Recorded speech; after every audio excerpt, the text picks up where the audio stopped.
he knows the moment this war stops, he will lose his position as prime minister and he will go to jail for 4 cases of corruption in Israel.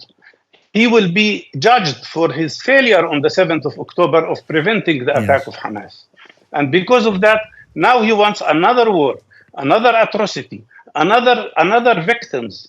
You are a supporter, have been a supporter of a two-state solution in Israel and Palestine.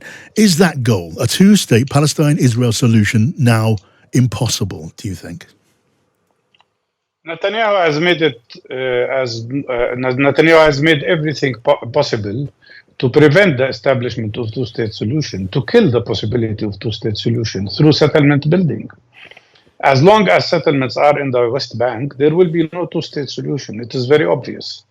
And more than that, I think in response to what we've just heard from the other guest, as long as Hamas is there, the war will continue. I am telling him, as long as Israeli occupation of Palestine, there will never be peace in this land. Okay. And before there was Hamas, there was occupation. And that military occupation of Palestine has protracted for more than 56 years. Before there was Hamas at all. And before that, 75 years of ethnic cleansing of Palestinian people. 70% of the population of Gaza are refugees, displaced by Israel in 1948. So what is Israel doing now? Instead of ending occupation, it is expanding occupation. Look at the numbers. 29,000 Palestinians killed in less than 3 months, if we count the people under the rubble, including 12,000 children. 75% of all homes destroyed. 90% of the population of Gaza evicted from their homes. 303 Palestinian doctors, nurses, and health professionals killed. 104 ambulances destroyed. Yes. Most hospitals, universities, clinics have been destroyed. Okay, Dr. Barghouti, I mean, you express... What does that achieve? Indeed. And now Netanyahu wants to expand the war through killing of Aruri. You express your view. You express your view clearly and obviously strongly. Let me ask you about Hamas. I mean, you have argued over a long period for opposition to Israel by peaceful means. So let me ask you, has Hamas's attack on October the 7th and the continued detention of hostages, has it not disqualified Hamas from a role in Palestine's future? That is a reasonable and fair question, is it not? I think that's not the issue.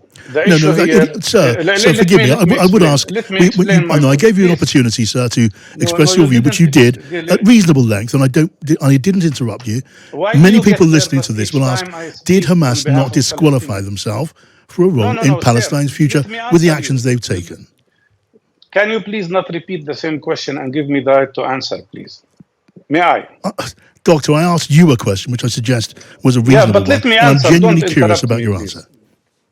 No, but let me answer. Don't interrupt me. Because each time I try to explain the Palestinian position, I get interrupted because you feel worried that I'm criticizing Israel. I'm telling you the truth.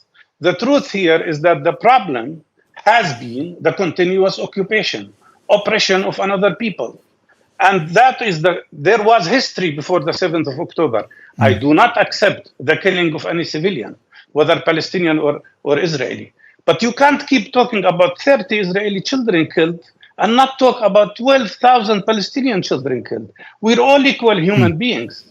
And you cannot accept one country dominating the other and one nation dominating the other. Yeah. That's the problem here. And now Netanyahu wants to expand the war into Lebanon. Why? Because he knows the moment this war stops, he will lose his position as prime minister and he will go to jail for 4 cases of corruption in Israel. He will be judged for his failure on the 7th of October of preventing the attack of Hamas. And because of that, now he wants another war, another atrocity, another victims. Not only among Lebanese people, but also Israeli people. Okay, now Dr. Barghouti, allow me. I mean, you have expressed your opposition to Israel and the actions by Israel, and you gave your statistics to back that up, and you had the opportunity, and you made that point without interruption and clearly. I will ask you again, and maybe you simply do not wish to answer this, but did not Hamas's attack on October the 7th and the holding of hostages take away a reasonable objective justification for a future role for Hamas? I take it your answer is it did not. No, sir. Why did they take hostages or call them prisoners of war if you are talking about military people? Yeah. Because there are 8,000 now Palestinian prisoners in Israeli jails, including some people. A relative of mine is there for 44 years. Can you imagine putting somebody in jail for 44 years? Putting 250 children in Israeli jail without charges. And these people, can't you call these people, these Palestinians, also as prisoners or as hostages? No, there've been many. Let's be equal. There have been. Since you asked me the question, Dr. Barghouti, there have been. Side has said very clearly Yes, that you've asked me a question. Allow me. Since you make the point that many innocent Palestinians have suffered and died. No dispute about that thing. I think from any objective quarter. They suffer because there were 5,300 Palestinian prisoners in Israeli jails, including those who have been in jail for 44 years before there was 7th of October. And there were hundreds and thousands of people who are put under administrative detention, which means people are held without charges, possibly for 10 years, without knowing why they are in jail. And that is the reality. How can you free them? Hamas decided they will take Israeli prisoners to exchange them with Palestinian prisoners. Dr. Barghouti, this is what happened. I need to move on. And you had the opportunity to put your point of view, which you have done at some length. It was not without value to hear your point of view.